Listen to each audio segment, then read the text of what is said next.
My name is Brandan Lewis.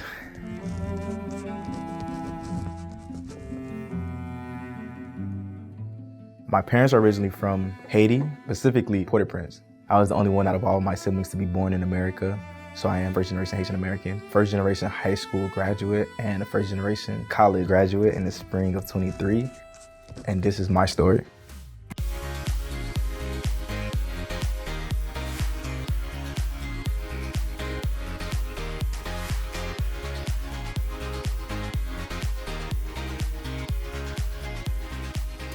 I am from West Orlando, Florida, specifically Pine Hills, and then eventually graduated from Evans High School. My favorite memory would probably be like just making my mom happy. Cause I am a mama's boy. I'm not gonna sit here and say I'm not a mama's boy. I'm a mama's boy.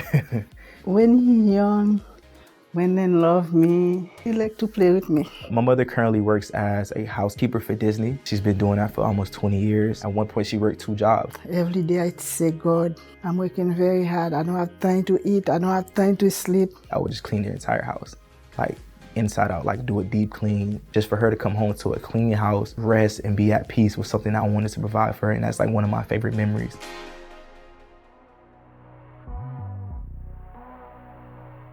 Having the wrong people around you can really take you down. The biggest thing that draws kids into like gang life is really just you get quick money, you have the opportunity to buy nice clothes, and outside of sports, that's how I would dedicate my time. It's like carjacking or stealing phones. Those are things I was involved in, and then eventually when we got more into like carrying guns, 9mm 380s, of course. I can name people that I'm close with that have been killed or murdered because of gang violence.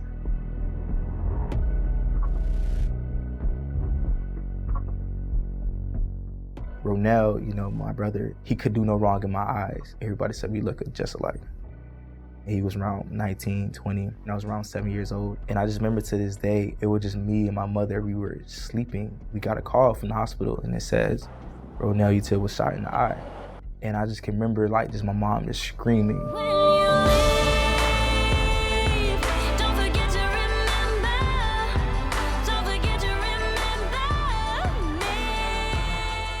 He was robbing a gas station. The person that he was with got away, but he was shot. He died because the bullet was just too deep in his eye. As a child, it was traumatizing. I mean, it was like my idol was just taken away from me. And like when I seen his body in the casket as a child, I remember almost fainting. People had to grab me because it's like, wow, like this person's really gone. Remember me.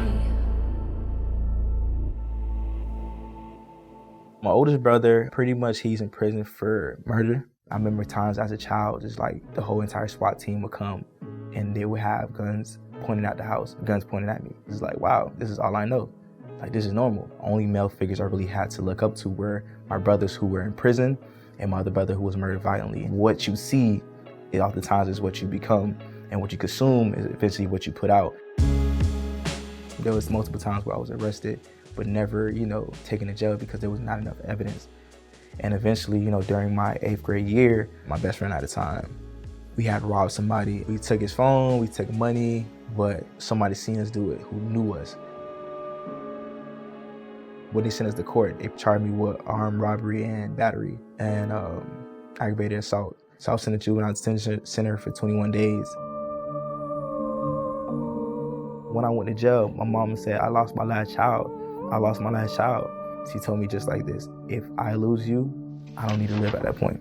If something happened for him, I'm finished. That's all I hope I have.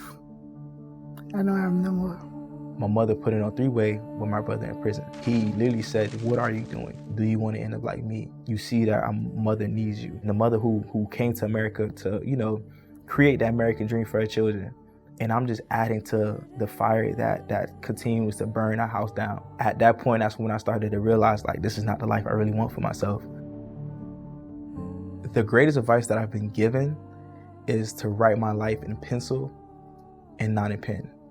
It means understand you can make mistakes, but just be mindful of the mistakes that you make. One mistake can lead to you writing a pen and you can't erase it. That's when I had to really make the sacrifice and say, all right, let me find a different support. My nephew was a part of Elevate. He told me about, the program. He was like, yeah, man, I'm going to Disney. You're constantly bonding, talking about manly stuff, the conversations that you need to have with your father that you should be having. I was like, let me get involved with that. And pretty much from that point on, I made it my job to say, all right, once I get to high school, I'm gonna try to get connected with Elevate. He just showed up out of nowhere one day. Seeing Z, I was like, hey, I heard about you. Just like, and this is my first year on the job. I was like, I didn't know I was that famous yet. Are you Mr. Z? And I was like, who wants to know? Z really just, took me under his wing. He's Alice, like his father for him. I lacked the father figure, a positive reinforcement, somebody who could provide that guidance that I needed to really understand what it means to be a true man. And meeting Alex, that was a person who really stepped in and became like a father figure to me. It was just like, I'm just looking to make better choices. I don't want to let my mom down. I'm the last hope for my family. After trouble, he go to Elevate. I see a lot of chance for him. Basketball. That's how we bonded. Every Wednesday and Friday we would play basketball. I don't know if he's ever beat me, to tell you the truth. Me and Z are both really competitive. There might have been some close battles. We go at it. Brandan was vertically challenged. Z is not a shooter. He really couldn't get high enough to even be a problem. He may win some games, but I'm gonna definitely, get some buckets on him. It was every single day, after school, we were together, whether, playing basketball. We'll play basketball and then we'll get food. And it's just really provided that side of things that I needed just to really, stay focused and stay on course. And it's like having somebody who's actually in a positive situation telling me that's a healthy structure rather than me just going home. I think food was one of the biggest commonalities as well. We were always trying new restaurants. Alex was one of the first people who provided a suit for me. He taught me how to wear a suit, getting it tailored, understanding what's, the details to where the suit looks good on you. There was times like I would just lean on his shoulder and just cry because it's like it was so much that I was dealing with, and it was at times I just didn't want to go home because of the trauma and the struggle. Being able to have Z and the Elevate team, it just provided me with another family and another support system I could lean on in times of need. Brandan is every bit an Elevate student as you could ever imagine. Coming from the Haitian background, coming from the neighborhood that he's in, he really has those odds stacked up against him. I lost my son and first one in jail. I get 2 daughters. They have baby at 15. They don't finish school. So I keep praying for Brandan since he baby. I never thought I could go to like a 4-year institution on a full ride scholarship. Getting to FSU was something that I really give credit to Elevate for because they provided me with support I needed for my academics, so just holding me accountable, helping me bring my GPA up, put me in prep classes to help me get my SAT up, score up. He has purpose now. He's doing critical thinking. He's Mr. Focused. I'm currently a 4th-year senior studying finance at Florida State University. I serve as student body treasurer, where I oversee a budget of $14.5 million. I accepted my full-time offer with Gilead Sciences, so I'll be coming on as a financial analyst for 2 years, and then long-term become a CEO of a Fortune 500 company or a company of whatever choice of my liking at that point. He always told me, Mommy, I'm working hard for you. Now he sees himself as a leader. Leadership is really about sacrificing the things that you want for the greater good.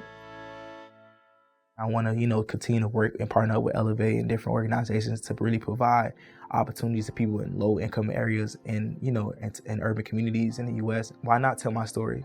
Why not motivate somebody who was in need of enlightenment? Because I was in need of enlightenment.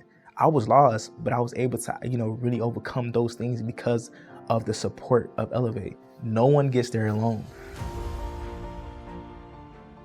Do not write your life in pen, write in pencil. You can still make those changes. You can still make those strides. You can still have a positive impact on this world. You can still change your family trajectory. My guy. I was like, all right, this is my support team. This is my family. I wouldn't be where I am without the support system I had. I didn't do this all on my own. Most of these students, they have it in them. They just don't have people that expect anything of them. People seeing potential within me that I didn't see within myself. Oh, that's the magic of Elevate. Our kids cry to us because everybody expects them to fail. Everybody expects them to go to jail. And nobody expects our kids to be great. And so Brandan he's going above and beyond our expectations. I thank you for everybody, help him with everything, because LAV and these people, give me my Brandan, my son, my heart. No LAV, I don't have Brandan.